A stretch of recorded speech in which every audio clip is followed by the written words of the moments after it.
ক্ষমতা রয়েছে সব থেকে বড় বিজেপি যদি কেউ হয় তার নাম হলো মমতা ব্যানার্জি।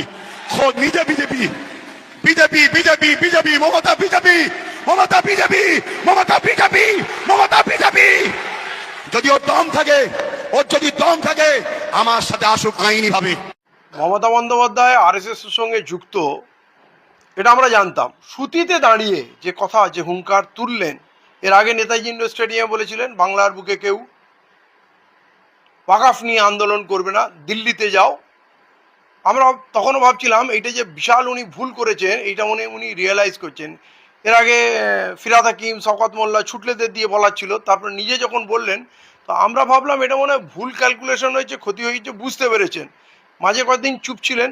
সুতিতে গিয়ে যখন এইবারে প্রকাশ্যে মঞ্চে জনসমাবেশে, এবং যেখানে 70 থেকে 80% মুসলিম জনসংখ্যা, সেই জায়গায় জানিয়ে যেখানে হুমকি দিলেন যে কেউ বাংলায় আমাকে ওয়াকফ নিয়ে কথা বলতে বলবে না, আমি বলবো না, এটা আমার বিষয় নয়, আর কারো আন্দোলন করার দরকার হলে দিল্লিতে যাবে, যদি এইটা নিয়ে আমাকে বিরক্ত করা হয় তাহলে খুব খারাপ হবে, এবং কেউ যদি এখানে গুলোগুলি করে, মানে এই বিষয়টা নিয়ে আন্দোলন করে, তাহলে আমার থেকে খারাপ কেউ হবে না, মানে তার সব থেকে বড় শত্রু আমি হব। পিকচার ক্লিয়ার হলো। উনি যে প্রকৃতই মুসলমানের শত্রু, উনি যে আরএসএস এর দুর্গা, এইটা পরিষ্কার হলো। মানে ভাবা যায় যে মুসলিম ভোটের উপরে উনি দাঁড়িয়ে আছেন, যে মুসলিম জীবন দিয়ে রক্ত দিয়ে ওনাকে 3বার মুখ্যমন্ত্রী করেছে, ওনাকে মুখ্যমন্ত্রী করার পিছনে একটাই যুক্তি ছিল, বিজেপিকে রুখতে হবে। একটা প্রথমবার বামফ্রন্টের প্রতি ক্ষোভ, তার কারণে বামফ্রন্টের বিকল্প ছিল না বলে ওনাকে অ্যাকচুয়ালি ডাস্টবিন থেকে বাংলার মানুষ তুলে এনেছিল। উনি কোনো যোগ্য মানুষ ছিলেন না, কোনো যোগ্য নেত্রী ছিলেন না, ওনার কোনো প্রতিষ্ঠিত দল ছিল না। উনি তার আগে বিজেপির ক্যাবিনেট মন্ত্রী 3বার হয়েছেন, বিজেপির সঙ্গে জোট করে পশ্চিমবাংলা দখলের উনি চেষ্টা করেছেন। ওনার ইতিহাসটা খুব কলঙ্কিত। এই সব জেনেও বাংলার মানুষ বামফ্রন্টের অত্যাচার থেকে বাঁচতে, চলো এর লড়াকু আছে, ময়দানে থাকে, ঝুটঝামেলা করে, আর তো কেউ বলছে না একে তুলে আনো। কিন্তু আমরা যে দুধ খাইয়ে কালসাপ পুষলাম, এইটা আজকে মুখ্যমন্ত্রীর বক্তব্যে পরিষ্কার হলো। এবং যে মুখ্যমন্ত্রীকে ভোট দেওয়ার একমাত্র মুসলমানদের উদ্দেশ্য যে বিজেপিকে রুখতে হবে, এ বিজেপিকে রুখবে কি বিজেপির থেকে বড় শত্রু? এ নিজে আমাদের চোখ রাঙাচ্ছে, নিজে হুমকি দিচ্ছে, বলছে আমি তোমাদের বড় শত্রু। যদি ওয়াকফ নিয়ে কোনো কথা হয়, যদি মসজিদ, মাদ্রাসা, ঈদগাহ নিয়ে কথা হয়, তাহলে কিন্তু উনি তার সব থেকে বড় শত্রু হবেন।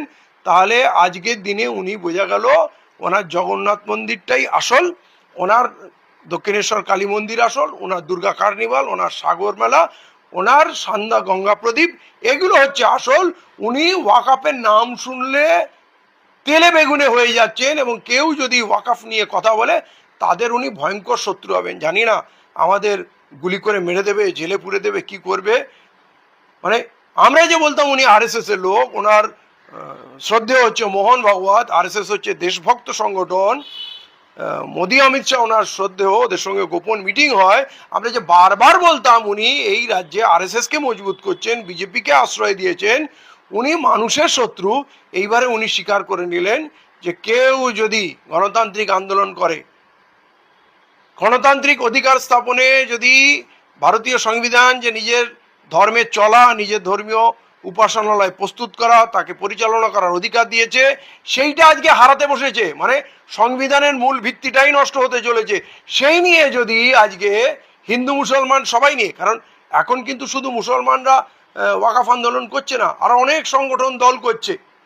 কংগ্রেস নিশ্চয়ই মুসলিম সংগঠন নয়, সিপিএম নিশ্চয়ই মুসলিম সংগঠন নয়, এরা সকলেই কিন্তু কেন্দ্রে, হাইকোর্টে, সুপ্রিম কোর্টে গিয়ে কেস করেছে, তারা আন্দোলন করেছে, বক্তব্য রাখছে। এখন পুরো ভারত সংবিধান বাঁচানোর লড়াইয়ে প্রস্তুত। সেইখানে উনি বলছেন কেউ যদি গণতান্ত্রিক আন্দোলন করে, বা যেটাকে উনি বলছেন গুলোগুলি করে, চার্চে কার হুকুমে? অতএব এখানে আরএসএসকে, হিন্দুত্ববাদী শক্তিকে প্রমোট করা হচ্ছে বাংলায় সাম্প্রদায়িক হিংসা ছড়ানোর জন্য। যে পরিমাণ সুকান্ত মজুমদার দাঙ্গা লাগাতে যাচ্ছে, যে পরিমাণ শুভেন্দু লাগাতে যাচ্ছে, যে পরিমাণ দিলীপ ঘোষ লাগাতে যাচ্ছে, একই পরিমাণ সহযোগিতায় মুখ্যমন্ত্রী আছে, মুখ্যমন্ত্রীর পুলিশ কি করবে যদি মুখ্যমন্ত্রী না চায়? অতএব এই বাংলা জ্বলছে, জ্বালানোর চেষ্টা হচ্ছে। বাংলার মানুষকে, এই বাংলাকে বাঁচাতে হবে। এখানে মমতা বন্দ্যোপাধ্যায়ের উপর আমরা আর কোনো আশা রাখি না। এই যে মুখ্যমন্ত্রী মুর্শিদাবাদের যে বক্তব্যটা দিলেন, এটা তো উত্তরপ্রদেশের যোগী আদিত্যনাথেরই ভাষা বলে অনেক মানুষ বলছেন, কি বলবেন? দেখেন, যোগীর থেকেও মারাত্মক। যোগী প্রথম দিন থেকে স্ট্যান্ড ক্লিয়ার রেখেছে, ও মুসলমানের খোলা দুশ্মন। ও কোনোদিন কিন্তু ছলনা করেনি, ও কোনোদিন কিন্তু টুপি পরে ইফতারি করে মুসলমানদের আকৃষ্ট করেনি। ও কোনোদিন মুসলমানদের বলেনি যে আমি তোমাদের রক্ষা করব। ও বলেছে যে আমি খুঁজে খুঁজে মারবো, এনকাউন্টার করবো। যা বলেছে করেছে, ওর মধ্যে কোনো প্রতারণা নেই। কিন্তু প্রতারণা রয়েছে শ্রীমতী মমতা বন্দ্যোপাধ্যায়ের প্রতি। উনি চাদর নিয়ে কলমা পড়ে মাশাআল্লাহ ইনশাআল্লাহ বলে শায়রি করে মুসলমানদের 10,000 মাদ্রাসা দেবো বলে, মুসলমানদের ওয়াকফ সম্পত্তি উদ্ধার করবো বলে, মুসলমানদের ওবিসিতে চাকরি দেবো বলে, মুসলমানদের সংরক্ষণ দেবো বলে, মুসলমানদের সুরক্ষা দেবো বলে যে প্রতিশ্রুতি দিয়েছিল, সেইটা আজকে উনি মুসলমানদের সঙ্গে প্রতারণা করেছেন। এবং আরএসএস কি, আরএসএস এর থেকে ভয়ঙ্কর রূপে উনি আমাদের সামনে উপস্থিত হয়েছেন।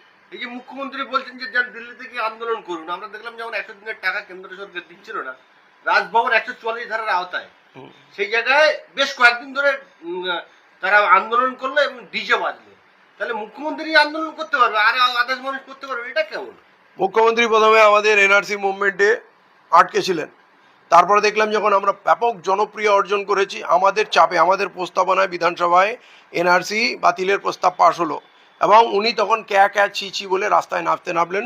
তখন পুলিশ আমাদের পারমিশন দিল না, মানে পুরো মাখনটা উনি খাবেন। এইবারে দেখুন, উনি ওয়াকফ সম্পত্তি নিয়ে লাগাতার বলছেন এখানে আন্দোলন হবে না, দিল্লিতে চলে যাও। কিন্তু উনি কলকাতাতেই আন্দোলন করে, 100 দিনের কাজেও আন্দোলন করেন এবং সব বিষয়ে কলকাতায়। কারণ 3 বারের উনি মুখ্যমন্ত্রী, রাজ্য সরকার উনি চালান, অতএব রাজ্য সরকারের বিরুদ্ধে উনি আন্দোলন করতে পারেন না। উনি কেন্দ্রের বিরুদ্ধেই আন্দোলন করেন, কিন্তু দিল্লিতে গিয়ে কটা আন্দোলন করেছেন। আজকের দিনে উনি আমাদের জ্ঞান দিচ্ছেন দিল্লিতে যাও, কিন্তু পুরো ভারতবর্ষে বাঙালি যখন মার খাচ্ছে, গুজরাটে, উত্তরপ্রদেশে, উড়িষ্যাতে এবং আরো জায়গায় বাঙালি মার খাচ্ছে, তাদেরকে পিটি হত্যা করা হচ্ছে। বুল্ডোজার মিলিয়ে গুজরাট পুলিশ বুল্ডোজার নিয়ে হাজার হাজার বস্তি উজাড় করে দিচ্ছে। 4 দিন পর উনি বলছেন শুনছি নাকি বাংলা বললে নাকি মারছে, আমি চিফ সেক্রেটারিকে বলছি চিঠি দিতে।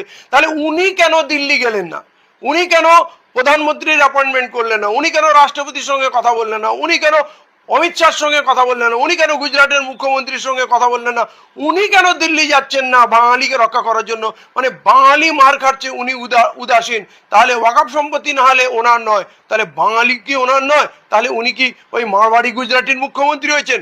উনি বলছেন বাংলায় কিছু হবে না, আমি তাদের সুরক্ষা দেবো। আমার ভাই মার খেয়ে বাঙালি মরে যাবে, আর উনি ঠিকাদারি নিচ্ছেন যে উনি গুজরাটি মারবাড়িদের এখানে সুরক্ষা দেবেন। উনি বিজেপির এখন একটা চৌকিদার হয়েছেন, বিজেপির এজেন্ডাকে ফুলফিল করছেন। অতএব এই মুখ্যমন্ত্রী আমাদের কোনোভাবে বলতে পারেন না দিল্লি যান। উনি দিল্লি যান, আমরা বাংলার মানুষ, বাংলায় থাকবো, বাংলায় আন্দোলন করব। আমার প্রয়োজনে আমি দিল্লিতেও যাব, ওনার জ্ঞান দেওয়ার প্রয়োজন নেই, ওনার কোনো অধিকার নেই।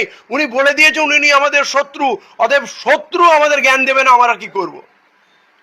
এটাই বাধ্য